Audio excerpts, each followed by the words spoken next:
So, ito po yung aking picture ng aking panganay. Meron ba tayong picture dyan? Ni Liam. Yan. Gusto ko pakita yung, yan. Cute, no? Cute, no? Yan. Ba't kaya ganyan yung mga picture ng mga baby ngayon? Ako nung mga unang picture ko, nakaganon. Si Liam, ang ganda eh, nakaganon. Ako nakaganon, di ba? Pero yan po yung aking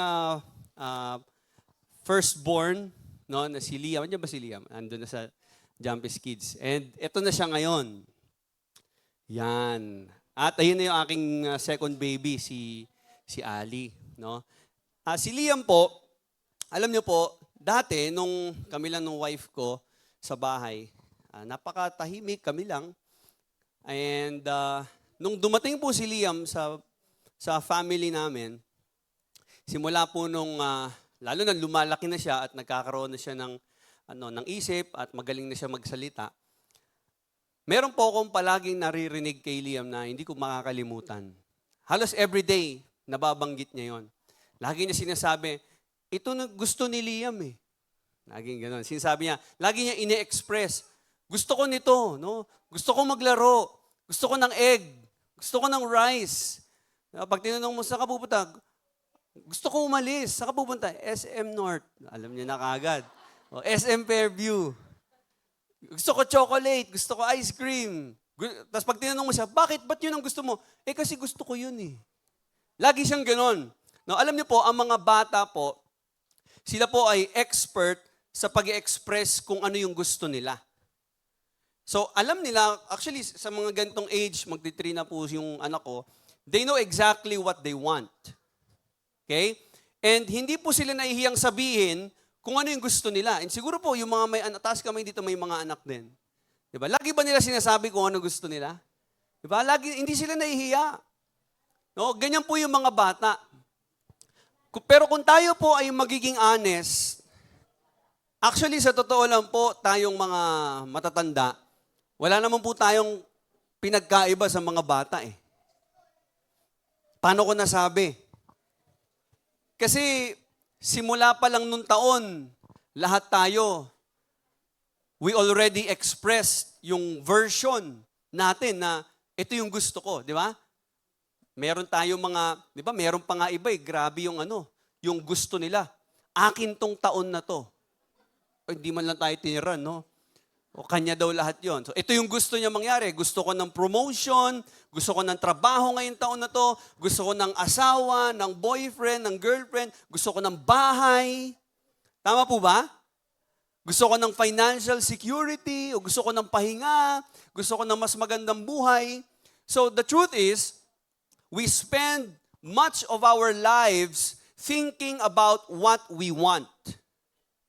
Most of the time, lagi natin iniisip yung mga bagay na gusto natin. But today, I want to ask you a different question. Have you ever thought, have you ever stopped to ask what God wants? Naitanong nyo ba minsan kung ano naman kaya ang gusto ng Diyos? Kasi tayo, alam naman na natin kung anong gusto natin. Gusto natin para sa pamilya natin. Pero have we ever asked what God wants from us? Hindi po kung ano ang gusto mo o kailangan mo sa Diyos, kundi ano ba ang gusto ng Diyos sa atin? Okay? At yan po yung pag-aaralan natin ngayon. What does God desire from us? Ano nga ba ang nais ni Lord?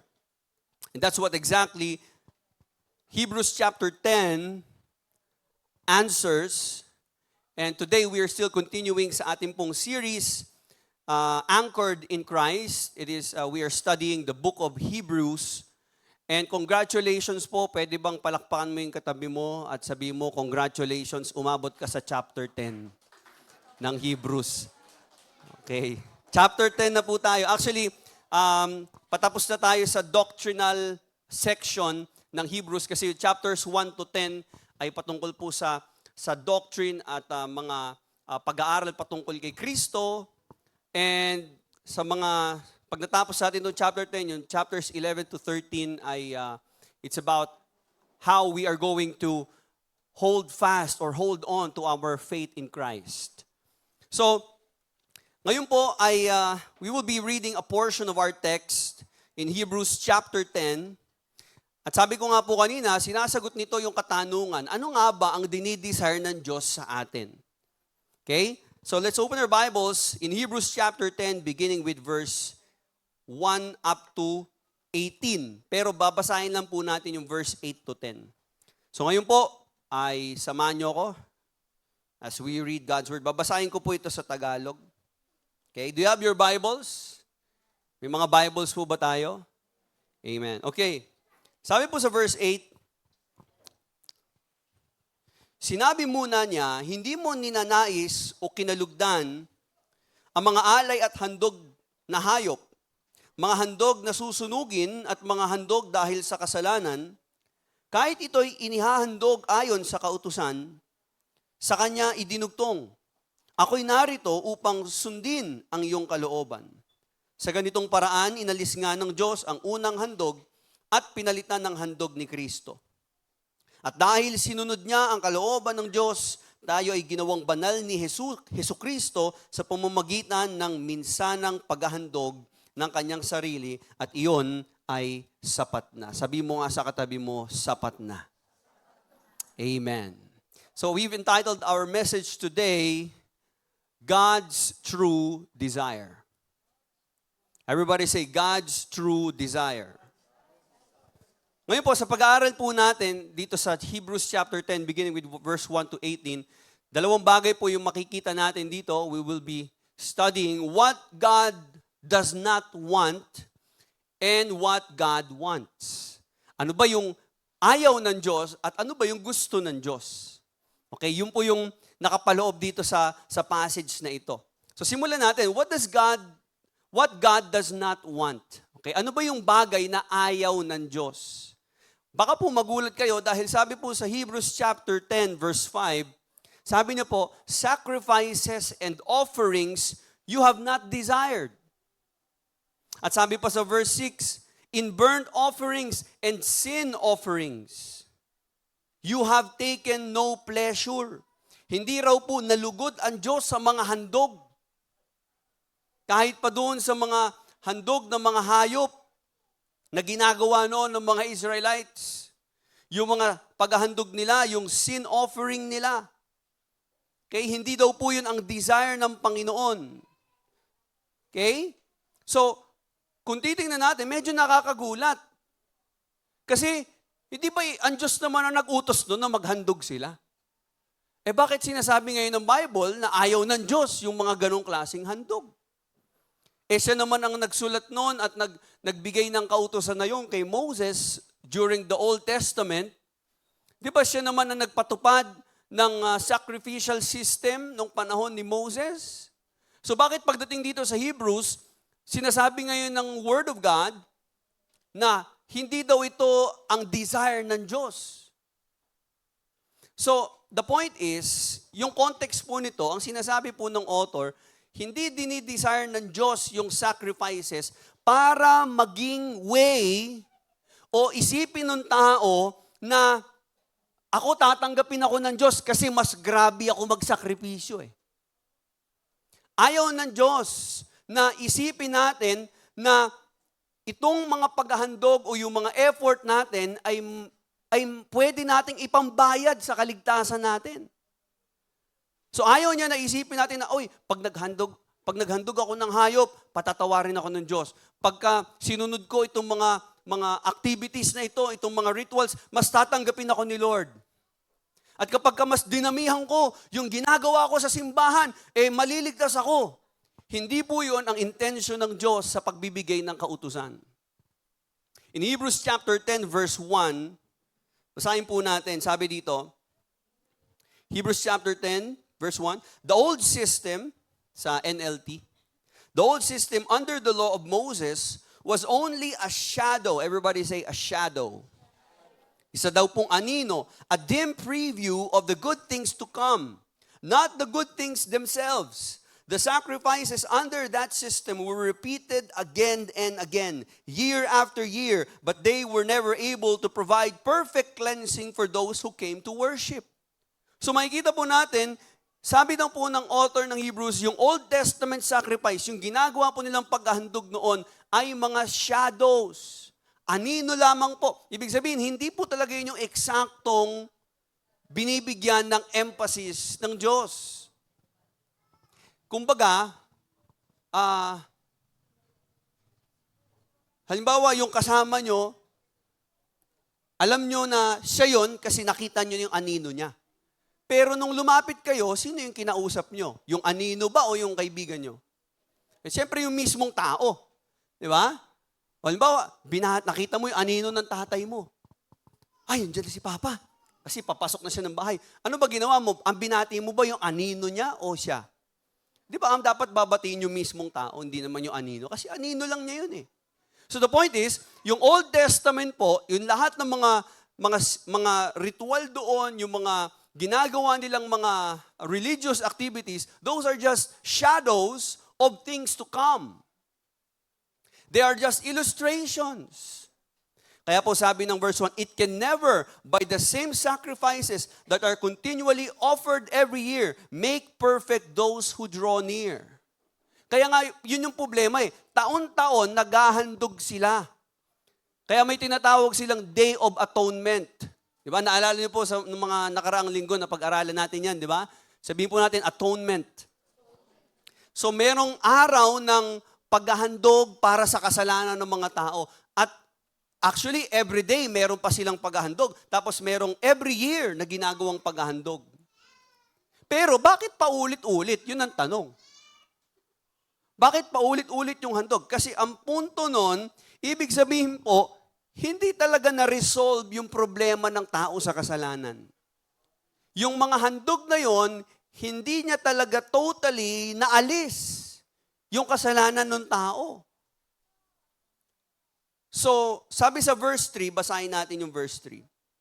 But instead, those sacrifices actually reminded them of their sins year after year.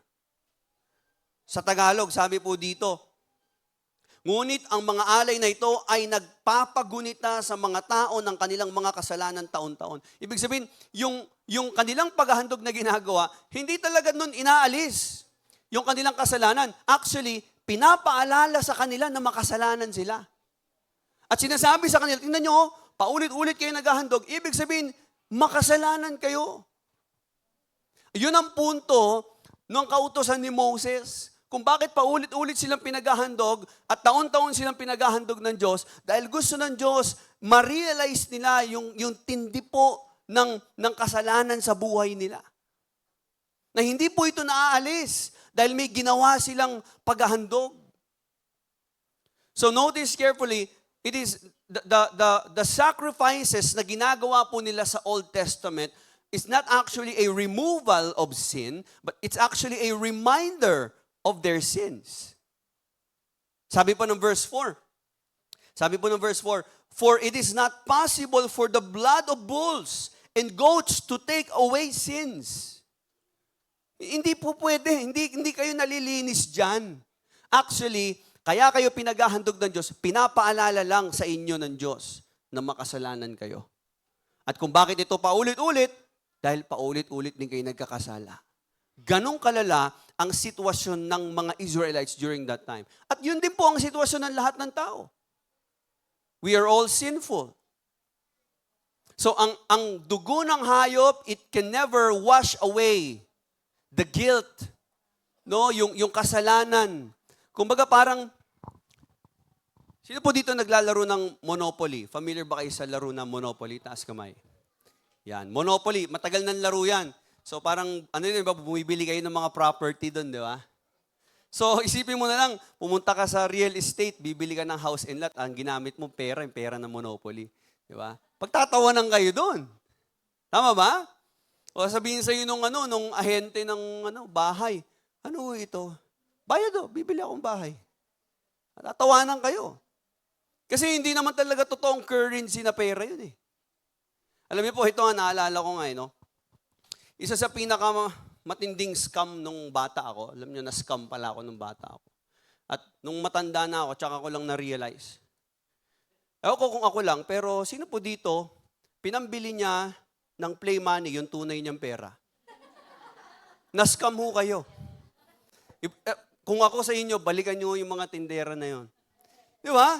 Tama ba? Sino dito bumili ng play money, gamit yung pera niya na totoo? Pinagpalit mo sa peking pera. Di ba? Oh. So, di ba scam yon? In the same way, ganun din po. Yung dugo po ng mga hayop, hindi talaga nito kayang magbayad ng kasalanan. At kung naiintindihan lang po ng mundo ito, at lahat ng mga relihiyon, mag-iiba po yung kanilang pananaw. Because throughout history, ang lahat po ng mga tao, lahat naghahandog ng hayop para po makuha nila yung pabor ng Diyos. O kahit hindi po mga Hudyo. Maraming mga iba't ibang mga lahi din na naghahandog ng hayop sa mga Diyos-Diyosan. Sa iba't ibang mga relihiyon, ganun din po. Yung dugo din po ng hayop, ang ginagamit nila. And yung mga ancient Jews, nung panahon po nila Moses, yung po nilang practice every day. Pero ngayon po, nililinaw sa Hebrews at sinasabi ng author, it is impossible for the blood of animals and of bulls and goats to take away sins. So hindi po nalugod ang Diyos, hindi talaga nalulugod ang Diyos sa attempt ng tao na iligtas ang kanyang sarili. Wala pong makakapasok sa langit dahil naghandog siya ng hayop, ng tupa, ng kambing, ng toro. Wala pong makakapasok sa langit dahil sumunod sila doon sa ginagawa nilang mga ritual sa kanilang religion. Wala pong makakapasok sa langit dahil mas marami siyang nagawang kabutihan kesa sa mga nagawa niyang kasalanan. So, ibig sabihin, hindi yun ang gusto ng Diyos. Kasi hindi po yun ang nagbibigay ng pleasure sa Kanya. Okay, Pastor, kung hindi pala yun ang gusto ni Lord, hindi pala handog ng mga hayop, anong gusto ng Diyos? Okay, so this is what God wants. Okay? Paki-flash yan. What God wants. Ano ba yung gusto ni Lord? Hebrews chapter 10 verse 7 gives us the answer. Sabi po ng verse 7, Then I said, Look, I have come to do your will, O God, as is written about me in the scriptures. Sabi dito, si Jesus, sabi niya, naparito ako para gawin ang kalooban mo. This is Jesus speaking. Kinote ito sa Psalms. Bakit nga ba naparito si Jesus? Why did Jesus came into this world? Bakit nga ba nagkatawang tao ang Panginoong Yesus? At bakit po siya ipinako sa krus? The answer is very simple. He came to do the will of God. At ano ang will ni Lord? Ano ang kalooban ng Diyos? Yung maligtas yung mga taong makasalanan. Pero hindi po sa pamamagitan ng mga hayop na hinahandog, kundi sa pamamagitan ng kanyang anak na naghandog, na naging handog. Hindi po dugo ng hayop, kundi dugo po ni Jesus. So it was God's will na ihandog yung katawan ng kanyang bugtong na anak. It was God's will na yung dugo ni Jesus ang maging kabayaran para sa ating kapatawaran. It was God's will na si Jesus Christ ang ating maging high priest, ang ating maging mediator, maging tagapamagitan. Ito po yung pinaka-central message of the Bible. God saves sinners through Jesus Christ. So walang ibang paraan para maligtas ang tao kundi sa pamamagitan ni Jesus. Hindi sa religion, hindi sa church, hindi sa kung sino mang mga religious personality, o hindi rin sa galing mo o sa dami na nagagawa mo sa ministry. You are saved because of what Jesus Christ has done. Kaya po yung Old Covenant, yung writer ng Hebrews, ina-address niya yung mga Christians. Kasi yung mga Christians during that time, na sinusulatan nitong author ng Hebrews, gusto nilang bumalik sa Judaism. Gusto nilang bumalik sa dating lumang sistema nila. Hindi nila naintindihan yung pinakamensahe ng templo, ng mga ritual, ng mga sakripisyo na yon. Kaya sabi ng author sa kanila, bakit Sabi sa verse 9, basahin natin, no? Then he said, "Look, I have come to do your will." He cancels the first covenant in order to put the second into effect. Ibig sabihin, may panibagong covenant na ang Diyos. Ibig sabihin, itong luma, canceled na ito. Bakit babalik pa kayo dyan? Kasi yung purpose ng old covenant, tapos na eh. Ano ba ang purpose ng old covenant? Di ba naalala niyo po, paulit-ulit ko sinishare sa inyo, yung old covenant para siyang x-ray. Yung x-ray, hindi naman ikaw ginagamot ng x-ray. Ang ginagawa ng x-ray o ng mga MRI, okay, siya yung nagre-reveal kung ano yung dapat gamutin sa katawan mo. Kung may buto ba na nabali, may ligaments ba na naputol. So, hindi MRI, hindi kapag kasinalang ka sa MRI, magagamot ka na. Hindi kapag in-x-ray ka, gagaling na yung pilay mo o yung fracture mo. Ang magagamot pa rin nun, doktor. Pero yung x-ray, ang purpose niya, ipakita kung ano yung problema sa'yo para magamot. Ang old covenant po ay parang x-ray. Inire-reveal ng kautusan ni Moses kung anong problema sa tao. Ang tao po makasalanan. Pero hindi po kayang gamutin ng old covenant o ng law yung problema ng tao sa kasalanan dahil po ang doktor po ay si Jesus Christ. So hindi ka kailangan mag-stick lang sa old covenant. Kaya nga dumating na ang new covenant kay Kristo. Amen?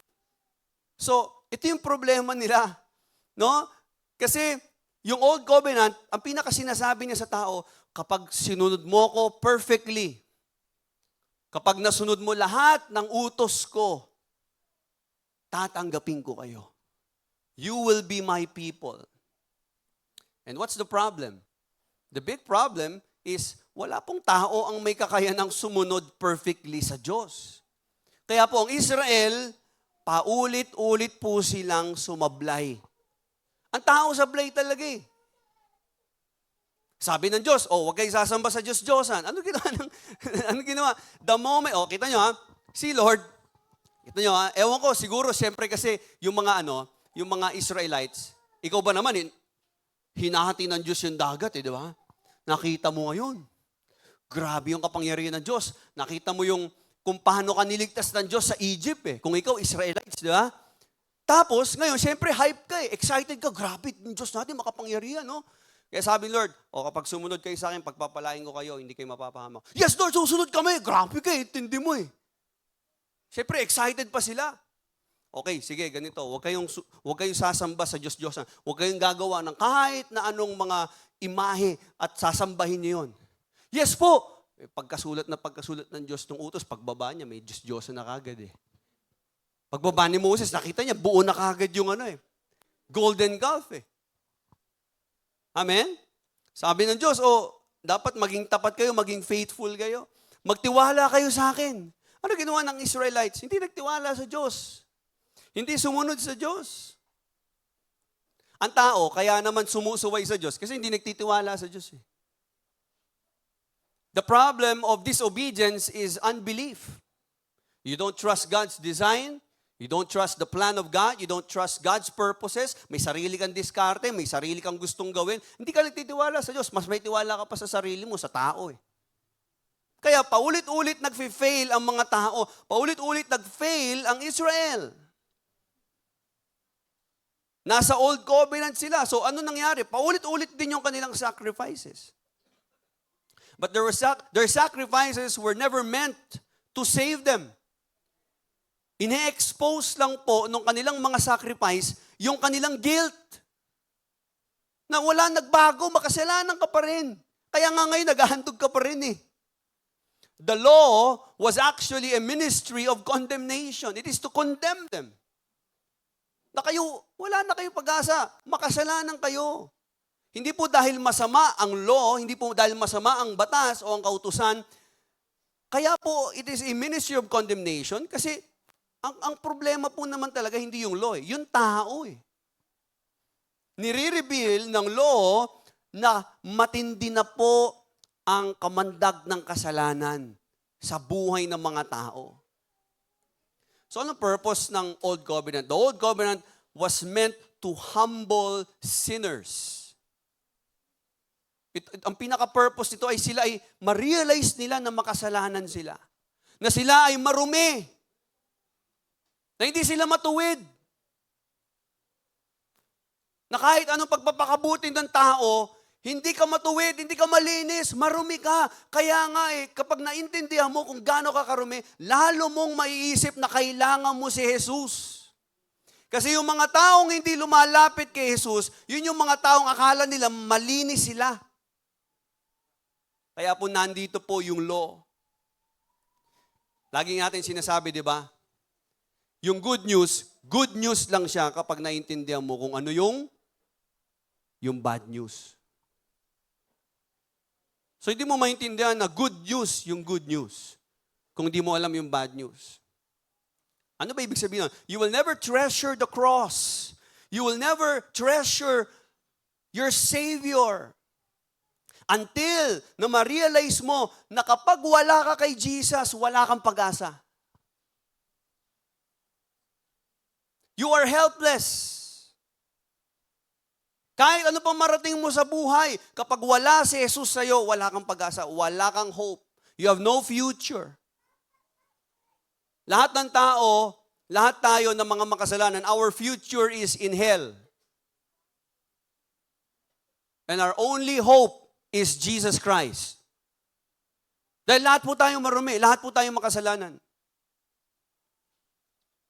We are all mastered by our desires.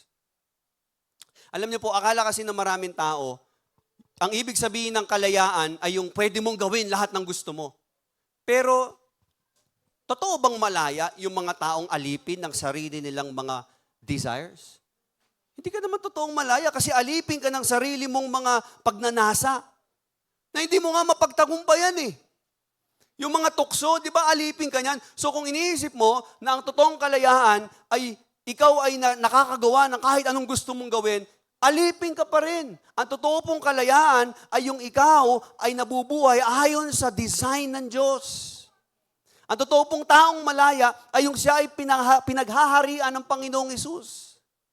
Malaya siya sa kanyang mga makasalanang pagnanasa, mga sinful desires. Yun po ang totoong freedom. Ang totoong freedom na kay Christ. Once you surrender your life to Christ, that is true freedom.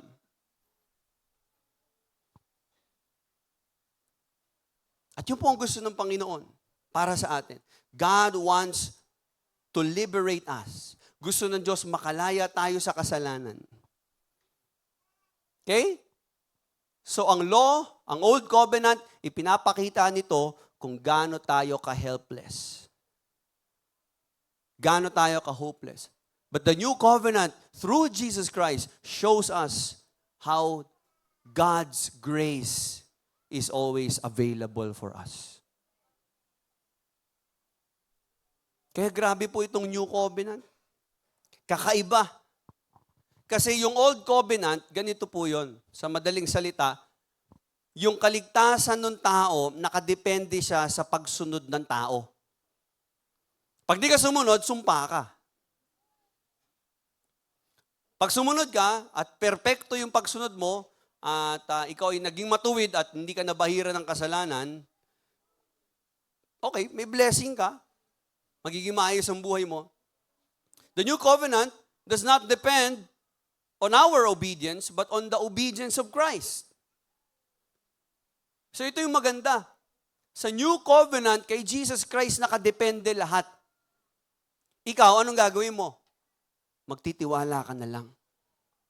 Ilalagay na lang po natin yung ating pagtitiwala sa Kanya. Kasi sa totoo lang po, ito po, no? Fact check lang. Real talk.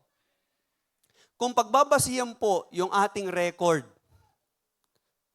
ng ating obedience sa Diyos, kung yun ang basihan para tayo makapasok ng langit, bagsak tayo lahat. Amen ba? O baka hindi mo matanggap. Because that's the reality. Sabi ng Romans chapter 3, no one is righteous. Not even one. Romans 3:23, for all have sinned and fall short of the glory of God. Lahat tayo hindi umabot sa standard ng Diyos. Sabi mo sa katabi mo, hindi ka umabot. Sabi mo, hindi ka umabot. Kahit pilitin po nating abutin. Kaya po, malinaw, gusto ko pa maunawaan ng lahat, hindi po aabot yung ating mga good works. Yung ating pong sariling effort para tayo maligtas. Kaya ito po maganda. Yung Old Covenant, ang sabi ng Old Covenant, ganito, o sige po, gagawin namin. Yun yung Old Covenant eh. Pero sa New Covenant, anong sinasabi ng New Covenant? Ginawa na ni Jesus. Tapos na. Yung mga bagay na hindi mo kayang gawin, yung mga bagay na kapos ka, yung mga bagay na mga kahinaan mo, yung mga bagay na katulad niyan, yung pagsunod sa Diyos, hindi mo magawa talaga perfectly. Ginawa na ni Jesus para sa iyo.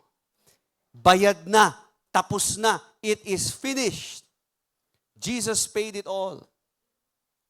Ang Old Covenant, requirement sa kanila ang paulit-ulit na paghahandog. Ang New Covenant, saan nakadepende ang New Covenant? Sa nag-iisang perfect sacrifice ni Jesus Christ. And that is enough. Wala nang pwedeng idagdag sa ginawa ng ating Panginoong Yesus. Pwede po ba palakpakan natin si Jesus?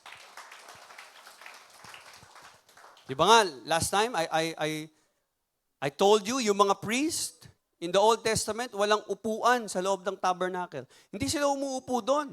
Why? Because the job was not done. Hindi pa tapos yung paghahandog. Pero nung si Jesus Christ ay muling nabuhay, tapos na yung kanyang paghahandog, sabi ng Bible, He sat at the right hand of God. Bakit? It is a reference na yung kanya pong sakripisyo at yung kanyang mission ay tapos na. It is already accomplished. It is complete. Nothing can be added. At yung dugo ng ating Panginoong Hesus, it will never lose power. Wala pong expiration ang kapangyarihan ng dugo ni Jesus. It will never run out of power to save those who choose to trust in His finished work. Kaya kung hanggat may mga taong lumalapit at nagtitiwala kay Kristo, maliligtas pa rin sila kasi hindi nauubos ito. At hanggat may pagkakataon pa tayo na lumapit kay Jesus, gawin na natin. Amen? So what does God want from us? What does God desire from us? Ano nga ba talaga ang desire ni Lord? Yung passage na ito, pinapakita sa atin ang tatlong napakagandang katotohanan. Number 1, God wants to forgive you.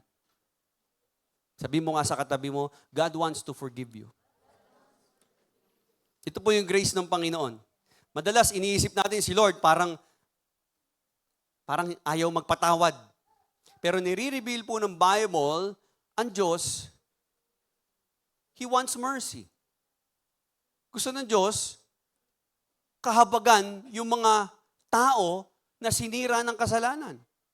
Remember, we are guilty, we are broken, we are separated from God. At ang pinaka bad news sa lahat, hindi natin kayang iligtas ang sarili natin. Makinig po kayo mabuti.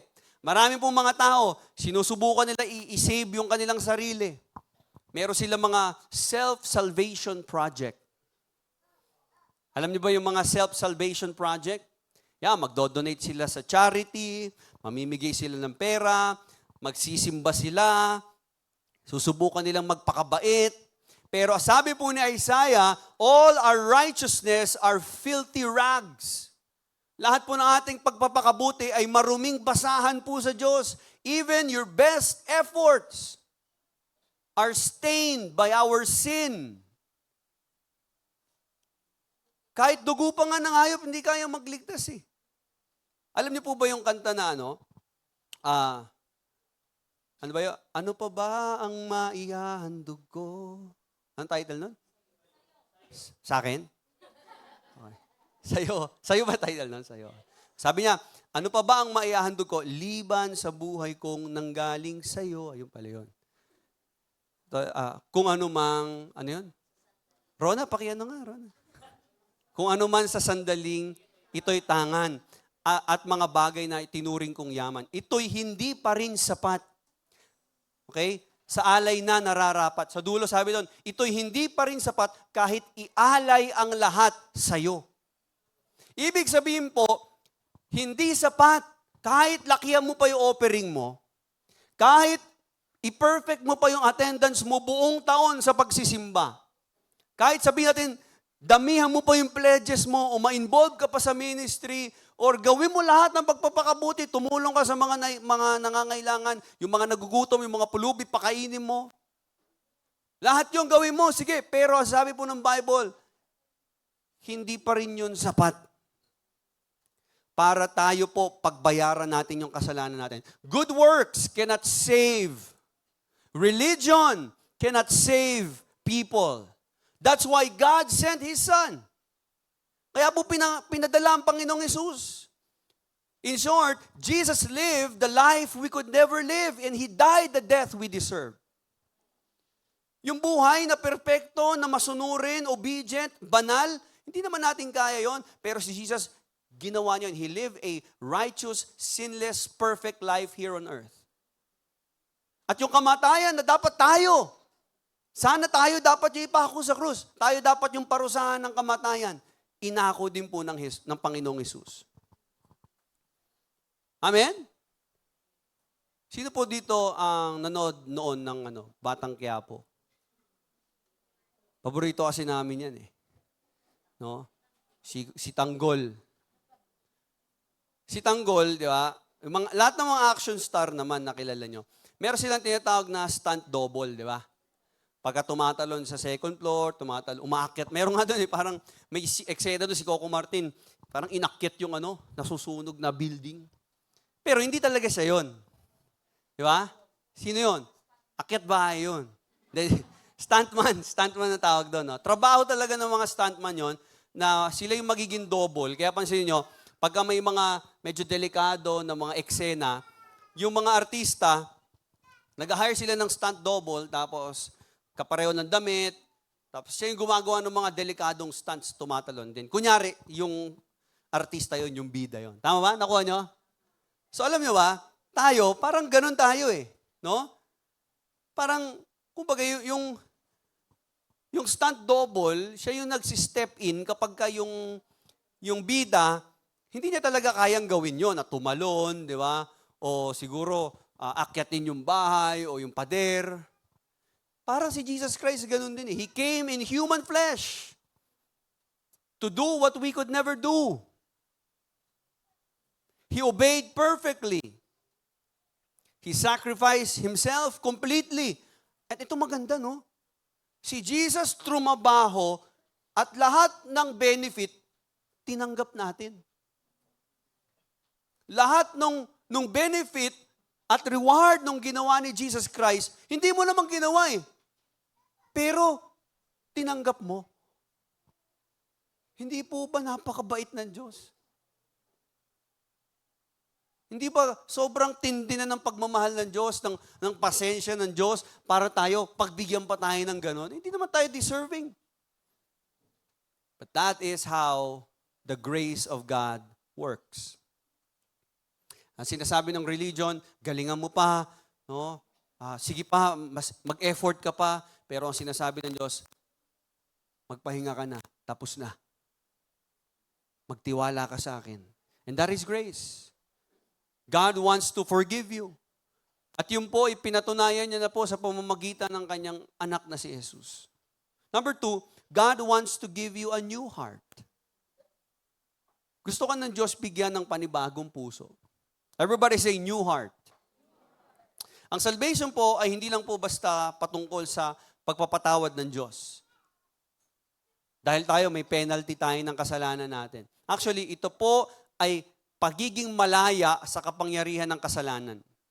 So, hindi ka lang basta nilinis ng Diyos sa record mo. Okay? Halimbawa, yung kasalanan mo simula nung pinanganak ka hanggang sa nung bago ka ma-born again, lahat yun, nilinis na ni Lord. Pero hindi lang doon nagtatapos. Hindi ka lang niya basta nilinis. Hindi lang niya basta nilinis yung record mo. Hindi lang niya basta pinatawad ang lahat ng kasalanan mo. Binigyan ka pa niya ng bagong puso. He changes our hearts.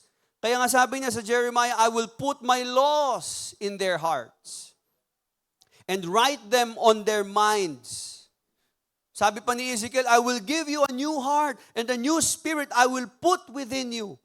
Yun po yung himala ng kaligtasan.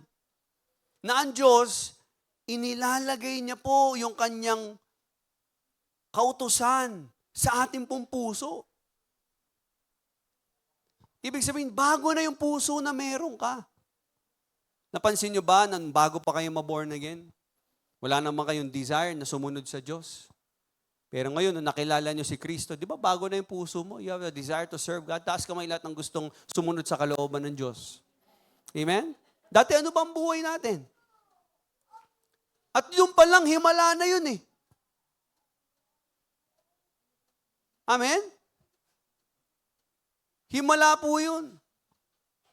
Mga dating kriminal, mga convicted murderers, maraming mga pinatay na tao, nung na-born again sa kulungan, nagpastor, paano nangyari yun?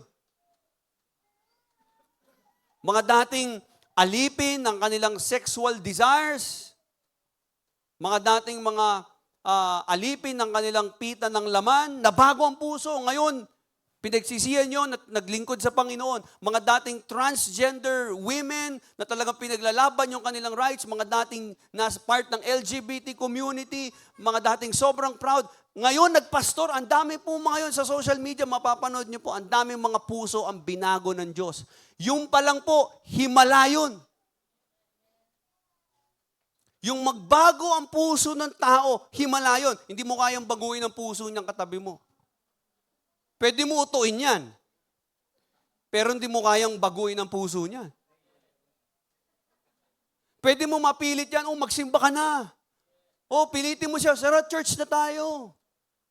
Pwede mong kaladgarin yan at takutin mo para sumunod sa'yo. Pero yung mabago yung puso ng tao, tapos kusang loob siyang sumunod sa Diyos, magsuko ng buhay, magsisi sa kanyang kasalanan, talikuran yung pagiging bakla, tomboy, talikuran yung pagiging mamamatay tao, talikuran yung lahat ng kanyang mga kalaswaan, lahat ng kanyang mga kasalanan, at isurrender ito sa Lord at magkaroon ng desire na sumunod sa Diyos, himala po yun. Yung mga adik, na dati alipin ng kanilang addiction ng drugs, alipin ng bisyo, alipin ng sugal. Lumalapit sa Diyos, nagsisisi. Himala po yun. That is something beyond what man can do. That is why salvation is a miracle. It is the greatest miracle. Kaya nga po, kapag tayo, makikita nyo po, nakaka-bless po yung mga nagsishare ng kanilang testimony. Dati po akong babaero. Dati po akong sugalero. Dati po akong irresponsableng magulang. Nananakit po ako. Nagnanakaw po ako. Nagmumura po ako. Pero lahat po yun, sinuko ko na kay Lord. At gusto ko na sumunod sa kalooban niya. Amen? Di ba himala yun? That is the miracle of God. So sa madaling salita, si Lord nagkakaroon ng spiritual heart transplant. Yung mga dating gustong-gusto mong gawin, di ba ngayong pinandidirian mo na? Dati gustong-gusto mo yon, pero ngayon ayaw mo na. Diring-diri ka na. Gusto mo na lumayo. At yung mga dating pinagtatawanan mo, yung salita ng Diyos, yung paglilingkod ngayon sa Panginoon, dati pinagtatawanan mo lang noon yan eh. Ngayon, pinapahalagahan mo na. You begin to walk differently. Hindi man perfect, pero nagbago yung direksyon. Mga kapatid, ang buhay Kristiyano, hindi ibig sabihin, hindi na tayo magkakasala ulit. Hanggang mamatay tayo, magkakasala tayo. Pero iba na po yung direksyon na tinatahak natin. Hindi na po tayo papunta dun sa kasalanan. Hindi tayo lumalakad sa kadiliman, sa kamunduhan. Bagamat tayo nagkakasala, meron na tayong pagsisisi. And we are pursuing the holiness of God. We are pursuing His righteousness. And we are in the process of becoming like Christ. We are on our way to being sanctified and glorified with Christ. So true Christianity is not about sinless perfection. Sabi ni Pastor Jason Lim, it is about sincere progression. Hindi ibig sabihin, perfect ka na. Nakapag-Christian ka na, never ka na ulit magkakasala. Kaya minsan yung iba, pag tinatanong mo, bakit hindi ka pa mag-commit kay Lord? Siguro, saka na kasi marami pa akong kailangan ayusin sa sarili ko. Hindi. Kaya nga ikaw lalapit sa Diyos para maayos ka eh. Hindi ka lalapit kay Lord pag bago ka lumapit kay Lord, aayusin mo muna yung sarili mo. At sa mga tao po madalas, kapag sila nag-commit na ng buhay nila sa Panginoon, kakatapos na ng New Life Retreat, tapos nakagawa ng kasalanan, minsan nako-condemn. Pero hindi po, wala na pong condemnation kung tayo po na kay Jesus. At kung tayo po may conviction to repent, pagsisiya natin yung kasalanan natin, bumalik tayo sa Diyos. You will never be perfect hanggat nandito ka sa lupa. Magkakamali ka. Pero dapat lumalago ka. Hindi ka man perpekto, pero dapat natututo tayo. Lumalalim palalo ang ating pagkakakilala sa Diyos. Makikita at makikita yon. Hindi man perfectly, pero makikita may nagbago sa'yo. A changed heart produces a changed life. At kapag ang isang tao, sinasabi niyang kilala niya si Kristo, tapos walang makitang pagbabago sa kanyang buhay, walang makitang transformation sa kanyang life, ilang taon na nakalipas, hindi talaga siya nagbago, as in, yung tao na yun, dapat itanong niya na born again ba talaga ako? Talaga bang nabago ako ng Diyos? Kasi kung hanggang ngayon, hindi ka pa rin nagpapatawad, ilang taon ka ng Christian, may unforgiveness ka pa rin, hindi ka pa rin nadi-deliver dyan. Hanggang ngayon, may mga kasalanan ka pa rin tinatago at hindi ka pa totohanang nagsuko ng buhay mo sa Diyos. Then you need to ask yourself, have you really encountered Jesus Christ? Have you really received salvation? Kasi ang salvation, remember, salvation changes people. If you really are saved, then dapat yung evidence ng salvation nakikita sa buhay po natin. Number 3, God wants obedience from the heart. Everybody say, obedience from the heart. Ito po, mahalaga po ito, no? Hindi po impress ang Diyos sa mga religious performance natin. Hindi po natin siyang kayang dayain sa ating mga panlabas na mga gawain. Kung yung puso naman natin rebellious, kita ng Diyos yan eh. Si Haring Saul, alam ni Haring Saul yan eh. Si King Saul. O ano sabi ng Diyos? Sabi ng Diyos, Saul patayin mo lahat. Destroy everything. Lahat ng mga Amalekites, hayop, lahat ng tao doon. Instead of obeying God, he partially obeyed God. And then pinagtakpan niya pa yung kanyang disobedience gamit yung religious sacrifice. And sabi ni Prophet Samuel, obedience is better than sacrifice. So God wants obedience from the heart. Ano po pinakasinasabi ni Lord sa atin ngayon? Pwedeng nag-church tayo, kumakanta tayo ng mga awitin na makalangit, nag-o-offering ka, kahit lakihan mo pa yung tithes and offering mo, kahit pa sabihin natin active ka sa pagsaserve sa ministry, you can still do all those things and yet remain rebellious against God. Kasi yung outward religion, yung mga panlabas na ginagawa natin, hindi po pwedeng ipampalit natin yan sa pagsuko talaga ng buhay. Kahit anong mga gawin nating effort ng pagpapakabuti at pagsasakripisyo, kung wala namang pagsuko ng buhay sa Diyos eh. Sabi ng Psalm 51, sabi ni David, the sacrifices of God are a broken spirit, a broken and contrite heart. Yung handog ko po, sabi ni David, hindi po yung mga handog na hayop eh. Ang handog ko sa inyo, Lord, yung puso ko na durug-durug dahil nagkasala ako. Yung puso ko na handang sumunod. Meaning, si Lord, ang dinidesire po niya sa atin, humility. Yung tayo magpakumbaba. Bali, wala yung sakripisyo mo sa church kung wala kang humility. Kung walang repentance, walang pagsisisi, walang pag-ibig, walang obedience. Diba? John 14:15, ano sabi ni Jesus? If you love me, sabi John 14:15, if you love me, keep my commandments, obey my commandments. Ang dami nagkumakanta niyan, Lord, I love you. Pero di naman sinusunod si Lord. Lord pa ang tawag mo. Lord means master. It means siya yung masusunod. So hindi mo pwedeng tawagin na Lord si Jesus kung hindi naman siya yung nasusunod sa buhay mo. So tandaan po natin, tayo, sumusunod tayo sa Diyos, hindi dahil gusto nating ma-earn yung kanyang pagmamahal.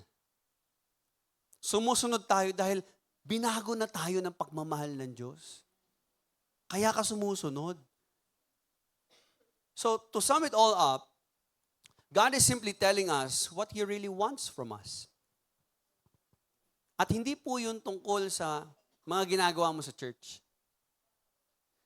Hindi natin pwedeng dayain ng Diyos sa mga outward na ginagawa natin, mga panlabas. Pwede kasi dito, pakita natin, active tayo, nasa worship team ka, pwede naglilinis tayo ng simbahan, tumutulong tayo financially sa church, nagko-commit tayo sa lahat ng mga gawain, nasa prayer meetings ka, kompletong attendance mo, pwede mo gawin lahat yan eh. Pero ang Diyos, di mo pwedeng dayain pagka hindi maayos ang puso mo. We can do all those things and still live in a life of rebellion. So what does God desire from us? Remember, God desires our surrendered heart more than our empty sacrifices. Yan po yung pinaka-mensahe nung chapter 10, verses 1 to 18. Mas gusto ni Lord yung puso na talagang nagsuko ng kanyang sarili. Kaysa yung dami nga nating sipag dito. Dami nga nating mga pagod. Pero di naman totoong nagsuko ng buhay. Ayaw po ng Diyos yun. Hindi naman tayo empleyado ng Diyos eh. Gusto ng Diyos relationship. Hindi transaction. Gusto ni Lord yung totoong pagsunod kasi dahil mahal mo siya. Hindi para lang maipakita mo may ginagawa ka sa church. Yan po kasi yung ginawa ng mga Israelites. Ilang generation na ang lumipas, they kept bringing animal sacrifices to God, pero ang yabang ng kanilang mga puso, mapagmataas. Rebellious pa rin sila. Malayo pa rin ang puso ng mga Israelites. Kaya nga sabi ng Diyos, okay, dahil hindi kayo nagtiwala sa akin, diyan na kayo mamamatay sa disyerto. Total, yan naman yung gusto nyo eh. Kasi sabi ng mga Israelites, Lord, kung kami, mamamatay lang kami sa pakikipaglaban dyan, sa Kanaan, mabuti pa mamatay na lang kami dito sa disyerto. Okay, dahil dyan, you will wander for 40 years. So kita nyo, ginawa nila lahat ng rituals. Ginawa nila lahat ng mga requirements ng religion nila. Pero malayo pa rin ang puso nila sa Diyos. So God desires our surrendered hearts. This is the reality. Hindi after si Lord sa ating mga performance dito sa church. After si Lord sa puso mo. Kamusta ba yung puso mo sa Diyos? Kamusta ba yung puso natin sa Panginoon? Alam niyo, sa totoo lang, pwede mangyari pa rin yung nangyari sa mga Israelites before. Pwede kumakanta tayo ng mga kanta, ma-attend tayo sa church, nagbibigay tayo offering, nagsiserve tayo sa ministry. Tapos matigas pa rin ulo natin. Unrepentant pa rin tayo. Wala pa rin tayo willingness sumunod sa Diyos.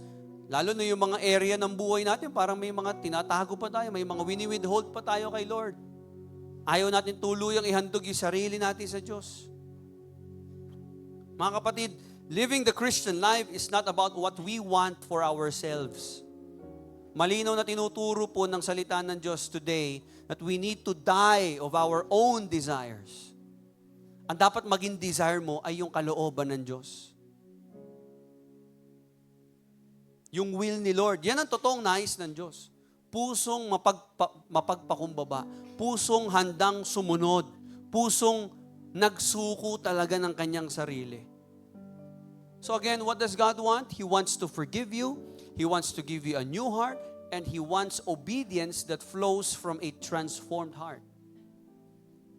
Jesus obeyed the Father perfectly, even unto death. Ano po tinuturo nun? Yung pagsunod ni Jesus umabot hanggang kamatayan. Ano ibig sabihin nun? Yung pagsunod, may kapalit yan eh. Yung pagsunod natin sa Diyos, merong cost. Now, brothers and sisters, sometimes, in order for you to obey God, you need to die of yourself. Many people, ayaw nila, no, they want to obey God, sinasabi nila yon through their words. But when it comes to the actual opportunity para ikaw sumunod kay Lord, kung saan kailangan mo i-deny ang sarili mo, kung minsan kailangan mong mamatay sa sarili mo, kailangan mong i-reject yung mga bagay na gusto mo, kailangan mong i-surrender yung will mo sa will ni Lord. Doon na minsan nagkakaroon ng pagkakaiba-iba. Yung mga nagkiklaim na talagang gusto nilang sumunod sa kalooban ng Diyos. Remember, obedience will always cost you. It will cost you. You need to die to self. Pero ang maganda po dito, because of Jesus Christ, we are blessed. Our sins can be forgiven. Pwede tayong bigyan ng bagong puso. Dahil may bagong puso na tayo, we can live obediently to Him. Basta totoong sinuko lang natin yung buhay natin. So mga kapatid, ngayon, huwag na tayong magtago sa ating mga religious activities. Huwag tayong magtago sa ating mga sakripisyo, mga ritual natin, o sa sarili nating pagpapakabuti. We need to come humbly before God. Repent. Believe in Jesus Christ. And obey Him. Remember this, obey Him not to earn His love, but because you already have it. Amen? Sige nga, i-recite nga natin, paki-flash nga, Ate Rona, di ba? Hindi, yan, okay. Basahin natin, malakas, sabay-sabay. 1, 2, 3, go. Obey Him, not to earn His love, but because you already have it. Sumusunod ka, hindi dahil gusto mong bayaran o i-earn yung pagmamahal ng Diyos. Hindi, mahal ka na ng Diyos kahit makasalanan ka pa eh. Kaya nga, yung ating pagsunod, sukli mo na lang yun eh. Wala kang dapat patunayan kay Lord. Kasi kahit anong gawin natin, hindi aabot eh. Kaya nga tinan nyo, no, yung mensahe ng Bible, tinanggap tayo ng Diyos kahit sino pa tayo. Kahit ano pa yung nagawa natin, tinanggap tayo ng Diyos. So tayo, sumusunod tayo, hindi para tanggapin tayo ng Diyos. Sumusunod ka kasi alam mo, minahal ka ng Diyos eh. At binago ka ng pagmamahal ng Diyos. So yun po ang gusto ni Lord. Hindi kung ano-ano mga sakripisyo. Pagsuko ng buhay. Gusto mo maglingkod sa Diyos? Magsuko ka ng buhay mo. Gusto mo gamitin ka ng Diyos? Suko mo yung buhay mo. Suko mo yung pride mo, yung galit mo, yung pagmamataas mo. Humble yourself. Amen? Can you join with me in a prayer? Let's all bow our heads.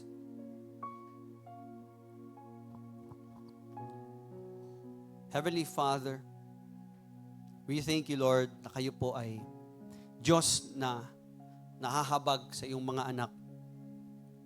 Kami po ay lumalapit ngayong araw na ito, and we are so blessed, Lord God, of the miracles, of the spiritual blessings na amin pong natanggap na. And Father God, we humble ourselves and we repent, Panginoon. If sometimes, iniisip namin yung aming sariling kakayanan, yung aming sariling effort, ang dahilan kung bakit kami ay tinanggap mo. We know, Lord God, ang katotohanan ay tinanggap mo kami sa kabila ng aming kasalanan. Hindi man kami, Panginoon, karapat-dapat, pero Lord, yung pag-ibig mo ay lagi nariyan.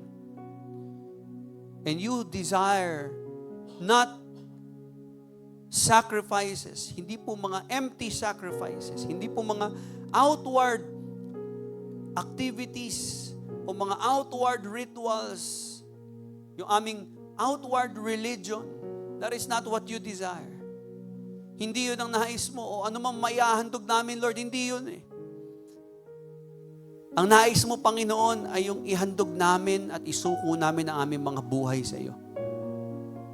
Isuko namin, Panginoon, yung aming buong buhay na susunod na kami, Panginoon, sa kalooban mo. Thank you, Lord. Because your grace has provided everything we need in order to live a life that is pleasing, holy, and acceptable to you. We thank you for the blood of Jesus Christ that washed away our sins. We thank you for your grace. We thank you for your forgiveness. We thank you for the new heart. And we thank you for the Holy Spirit na nagbibigay po sa amin ng kakayanan na magawa ang kalooban mo. Nawa, Panginoon, paunin po namin ito. Maunawaan namin na ang totoong handog ay hindi yung mga bagay na nagagawa namin. Ang totoong handog ng pagsamba ay yung aming puso na handang sumunod sa iyong kalooban. That is what you desire. We give you glory. In Jesus' mighty name we pray. Amen and amen. Palakpakan natin ating Panginoong Jesus. God bless you all.